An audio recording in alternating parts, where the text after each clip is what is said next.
Just wanted to let everyone know that this is a required workshop, and I'll give you some of the history behind what's going on with the regulations. The regulations that we're going to speak about today are LCB file number R106-12.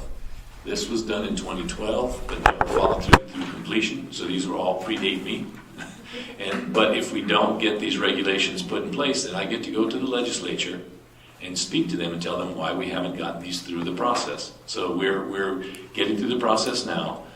Today is a workshop. This is not the final word. This is very informal. There's no board members. It's just a very informal thing so that staff can elicit comments from all of the licensees on these specific regulations. And I'm going to go at a very high level, kind of explain what each regulation does, and then we'll ask for comments one by one. If anyone has a comment on that particular section, we'll cover it. We're recording the meeting. It's part of the requirements we have. We will have minutes posted on the website so everyone will know the results of it. And on May 19th, we'll actually have a public hearing where all the board members will be here. And at that time is when the board members are going to make a final decision to either move it forward, move the regulations into, not law, but into rules or not. That's almost the last step. The very last step is that I need to appear before LCB committee and go over each one of these items and tell them the impact, small business impact, impact to the profession, impact to the public safety for each one of these. And if the LCB committee, which is legislators and attorneys that work for the government, if they all agree that everything is okay, then they will move the regulations into official rules, and they'll appear in the revised law book.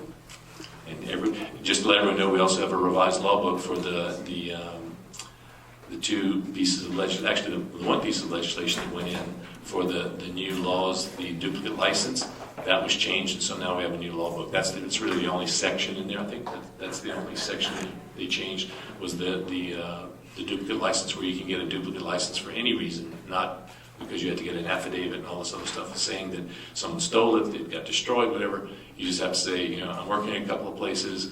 I just need a duplicate license. There's no reason whatsoever it needs to be given for duplicate licenses anymore. But that's the change in the laws. Today we're yes. Gary, is there an additional charge for the duplicate for if you're working?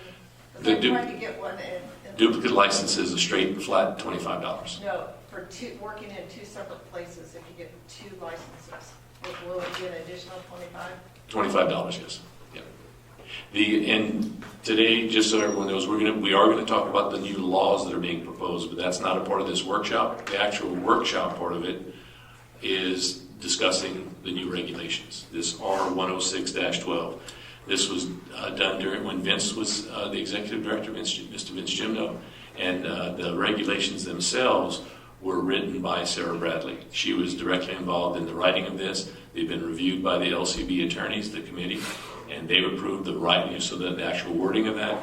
And so today is just to get your comments. If there's something that you see that that you'd like to make comment on, you can make it today.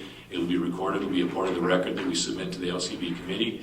You will also have another opportunity at the public hearing on May 19th to make final comments if you see anything else from now until May 19th, if you wish to make any comments on that.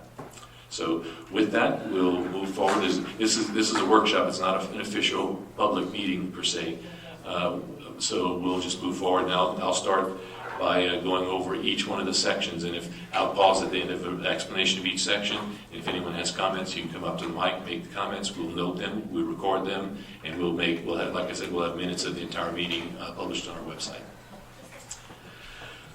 So section 1 is pretty straightforward. It just says that we're amending section 644 of the Nevada Administrative Code. So if anyone has any comments about us making changes, just in general, that this is just kind of a procedural thing for section 1. Section 2 deals with apprentices, and it defines and it puts into code what the practice has been, and that is that a person who's training an apprentice cannot be paid by that apprentice, cannot be paid directly or indirectly by the apprentice. It's now codified in the regulations, and that's what it says. That's both for both cosmetologists and for electrologists. So if anyone has a comment about the fact that, again, this is putting into rule what the practice is today, where a apprentice does not pay the licensee for their training. The Section 3 is the electrologist section of it, and that's again where the electrologist can't charge for training an apprentice. Then Section 4 specifies that not only does NRS 644 affect the board meetings, but NRS 622A, which covers administrative hearings in general. So any administrative hearing in the state has to fall under 622A.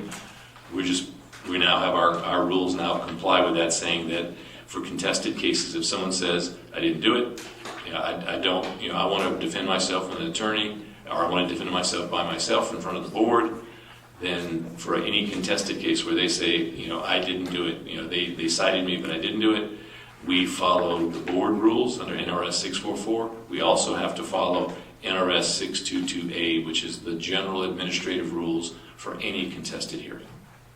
So that, and again, for any of these, if anyone wants to, in either Carson City or in Las Vegas, if you want to make a comment about these, just step up to the microphone and we're gonna take any and all comments made on that. The Section 5 is an administrative cleanup. It basically talks about making copies. Who we have to give the copies to, the number of copies. So again, it's just a lot of these changes are just to make us in compliance with other statewide changes that occurred. That's why these changes are having to be done. And for most of the things that you see administrative cleanup, those are the ones that Sarah Bradley went through and looked at. NRS 622A, she looked at all the other regulations that are in the state and made sure that we were in compliance with that. And that's what this cleanup is. The Section 6 administrative cleanup clarifies that we will send the notices to one of two places. We'll send it to the attorney. If you're represented by an attorney at a case, then all of the contacts go to that attorney's office by this administrative rule change.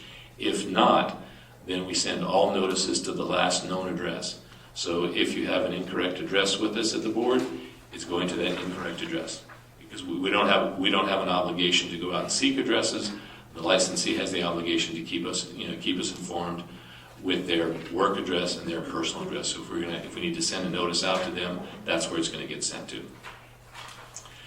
The Section 7 is another administrative cleanup, and that's to remove exceptions for removes the exception for decisions and orders. Before, it said the existing regulation said that we would send out these particular items to all people, except if it were for a decision or an order. That exception is now taken out, and that's so that whether it's a decision, an order, a petition to appear, a complaint hearing, any and all of those now are noticed the same way. So there's no difference, there's no exceptions for that, and that's what Section 7 does in the rule changes. The Section 8 is another cleanup, and that's for processing complaints, filing complaints, and handling anonymous complaints. And what that section basically does is it says if you're going to file an anonymous complaint, it has to be written. You don't have to identify yourself, but it has to be written. And I think that's in compliance. Other state agencies are having a problem of where people call in anonymously, and it's either an act of revenge, an act of retaliation. And so what we're doing is getting in compliance with the other state agencies and requirements that says it at least has to be in writing. We need to know what the facts are. We will take a phone call, but it has to be followed up in writing. It can still be anonymous. You're not going to be identified if you want to do an anonymous complaint, but it gives the executive director the ability to see, are there enough facts that are being shown? If it's not just hearsay, if it's something we can't prove, then it's not worth taking it before the board. So it gives the executive director this cleanup, allows the executive director to review the case prior to it going before the board to make sure that there are enough facts. And if there aren't enough facts, then we send out the investigators, our investigation team, to continue to gather more facts until we either do have enough facts to bring it before the board or dismiss it, saying that it's not valid. There's nothing to substantiate the complaints of the complainant.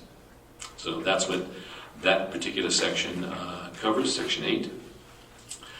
Section 9 is another administrative cleanup. It allows the executive director to determine whether a complaint has enough facts to bring before the board. So just like Section 8, Section 9 further clarifies it. It says if I take a look at it and there's no facts, it's this person said this, but they're not willing to substantiate. They weren't there. They heard that someone else heard. They heard that someone said this about hearing someone else. We have to have a lot more conclusive most of the time for all the ways that we are allowed to either cite or discipline. We have to actually see it. And like an inspector goes in, they have to see a particular service being performed. That's the way people are cited. They're not cited because someone who's at the salon says, well, 2 weeks ago. We don't act upon those type things. So that just, it clarifies by rule exactly what the executive director has to do before a complaint is brought before the board. And that's what that particular section is being cleaned up for. Section 10 is another cleanup section, and that's to restrict petitions to only those within the jurisdiction of the board.